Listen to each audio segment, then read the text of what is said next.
qui lient leur secteur. Mais li gën a am solo mooy. yow boo tijjee sa télé ñu ne la sëñ bi sa télé wala sa rajo conforme wala sa journal ngay jéem a góorgóorlu pour conformer wu. c'est bien bu ñu la acté la non conformité ça ne t'empêche pas toi. terewul la yow ngay continuer di wax c'est ta liberté personnelle. ta liberté d'opinion de parler de t'exprimer et cetera. bien sûr loolu kenn mënu la ko tere. néanmoins le statut qu'on confère aux journalistes et aux médias par rapport à toute la protection bi ci war derrière tu ne l'as pas. Jusqu'à ce que tu sois conforme et les avantages que l'État donne tu ne les auras pas non. certainement. D'accord. léegi fii ak le 15 ngeen koy tëj plateforme. on n'a pas donné de date xaw ma ko la jox date boobu. on n'a pas donné de date. léegi plateforme bi DMS nii. ni ñu ko tijjee nii. démb bi may xool on était déjà à 50 dossiers. on est à 250 et quelques médias conformes. ça veut dire qu'en 3 jours. on a le cinquième hein? Oui. Le cinquième des médias qui ont déjà initié leur procédure. Il reste quand même 200 autres médias. Boo defee le prorata ça veut dire que en toute méthodiquement bu ñu ko organiser réellement les médias sérieux yu conformes yor seeni këyit teg sachant que procédure bi boo koy def yow ça te prend pas plus de 30 minutes en 5 jours on aurait fini cette procédure nit ñi dugal nañ seeni këyit ci plateforme bi on a fini. C'est pas quelque chose qui va prendre beaucoup de temps parce qu'on considère que ñi ñuy waxal yor nañ seeni këyit ils sont déjà dans DMS on a déjà les actes de leur société dans DMS on a déjà les CV des DIRPUB des Red Chefs à l'époque déjà on avait demandé les cutus yeneen critères additionnels la ñu yokk on avait demandé les contrats de travail maintenant am na ñu bëri ñu dem contrat de travail signé inspection du travail fii lañ leen doon xaar indil ñooñu seen cotisation sociale ak seen bulletin de salaire il faut prouver loolu c'est la preuve que ñi ngay employé tu les emploies à titre régulier c'est ça c'est le terme consacré hein. C'est ce que le code de la presse dit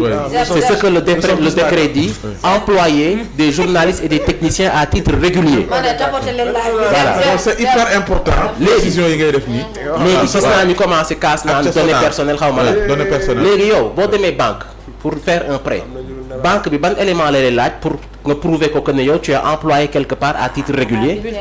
bulletin de salaire mon frère. D'accord léegi yow dafa ubbeeku ngeen pour waxtaan. man soxla ma fan. DG est-ce que ubbeeku nga pour waxtaan boobaak léegi nag kaas yi bari mais soxna si nag yow vraiment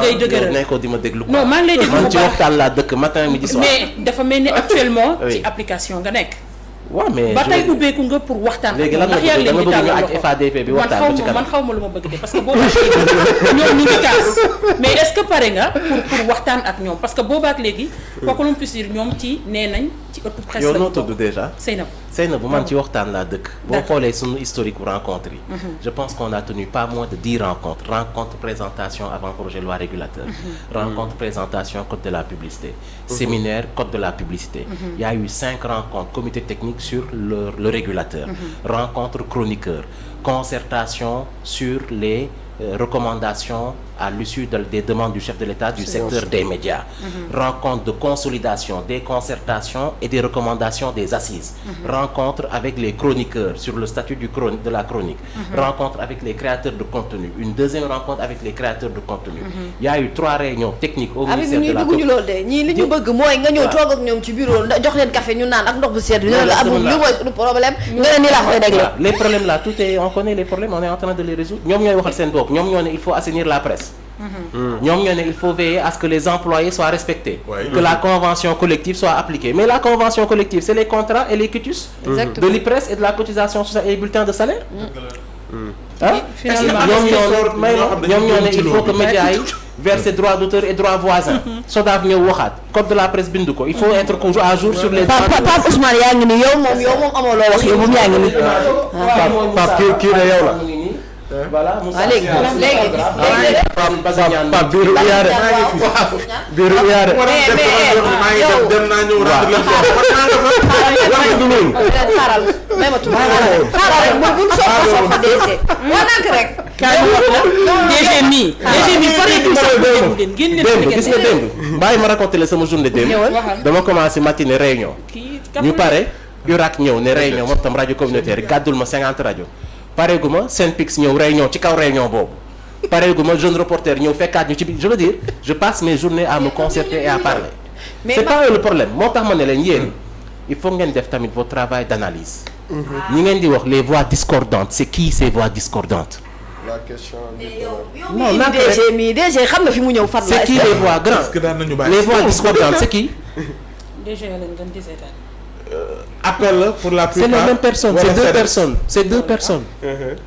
c'est les voix discordantes c'est deux personnes may mu naa ngi ci biir it de même na de temps en temps bu amee problème mu ñëw wax après mu génnaat dem loolu laa koy wax même na man loolu tax chaque fois loolu la ñu xuloo téléphone bi mu njëkkee am problème mu kayit média mu génn def conférence ne premier ministre la Ousmane Sonko man ne ko Maimouna Ndour Faye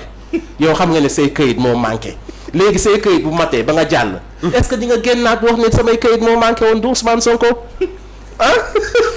kon léegi bu Maimouna Ndour conformé est-ce que déggaan nañ ko mu coow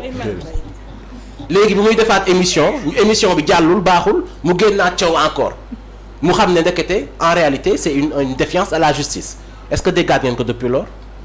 léegi ces signaux sont rétablis dootoo ko déggaat Mamadou Ibra Kane nag waaw kooku il est pas je te l'ai dit il a pas de presse il est pas patron de presse qu'est-ce qu'il veut qu'on lui dise déedéet man barki dem moo Ndiaye wax naa leen fii ci télé bi il faut dissocier les voix discordantes wax naa leen ko fii il faut écouter les bonnes voix c'est qui les bonnes voix c'est les vrais acteurs qui sont dans les yow médias tamit boo xëyee may ma tuuti may ma lii nag may ma ko lal vrais acteurs yooyu déedéet may ma lii am na ci de vrais foo ko wax acteurs yu DG ba matal pare loolu ne yëpp ko bu xëyee nay seetaan télé yu baax yi tey dégg information bu baax mun ñoo xëy fii Abibou yow di kaas suba ak ngoon bu dégg bëccëg chaque jour ñu yàq ñu keteme ñuy toog fii di analyser nga ñëw toog fii suñu plateau bi jàkkaarloog man bi naan ma kay fii liñ ko fi wax yëpp ñoom sax dañuy mujj di mer yaakaar dafa am la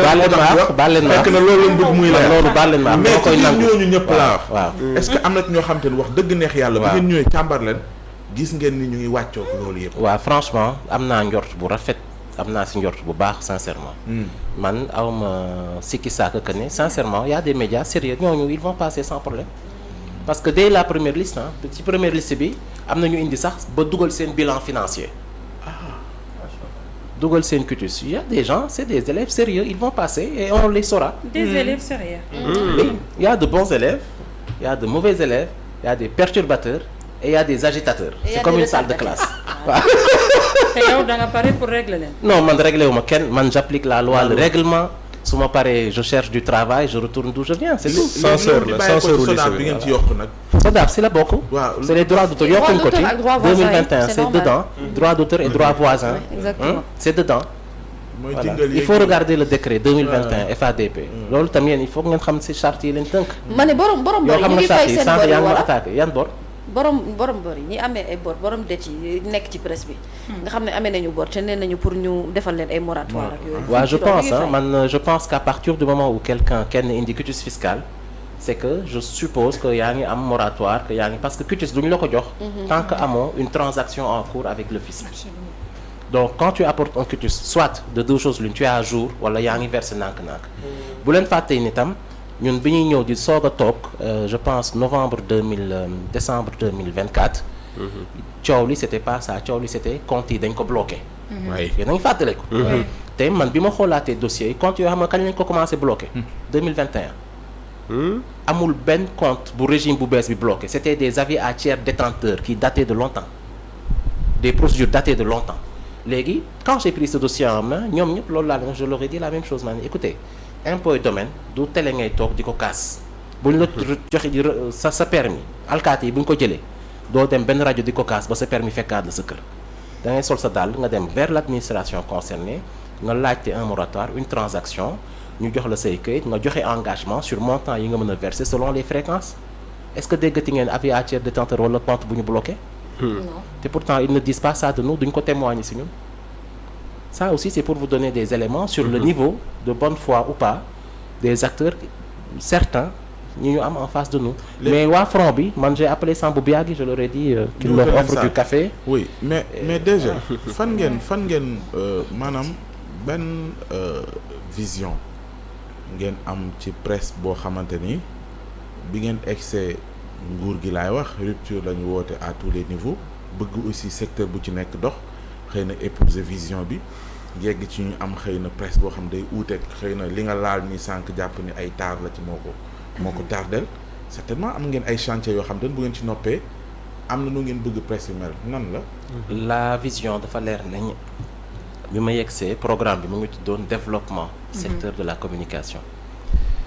Développement nag moo fi amoon parce que on est passé de 1 média 4 médias des centaines de médias non contrôlés xëy na développement bi dafa àndul ak li yoon laajte woon. Tamit moo am ay problématiques yu bëri. coow li ngeen fi daan dégg ci ay dérives. ay contenus ay injures ay diffamations yéen a ngi koy dégg ba léegi. xam nga wàññeeku na drastiquement d'ailleurs. mais les gens ne le sentent pas les gens surfent et avancent. coow li des tuuti c'est les résistances sur les réformes dans les médias. Donc la vision est passée de développer à transformer le secteur de la communication transformation mu am nag 4 actions yu am solo parce que ñun suñu gis-gis ci média dafa war a nekk benn pilier bu am solo ci vivacité économique réew mi au-delà d'être le 4e pouvoir. Et de ce point de vue narratif yi nekk ci information yi ñu soxla jàllale pour nos citoyens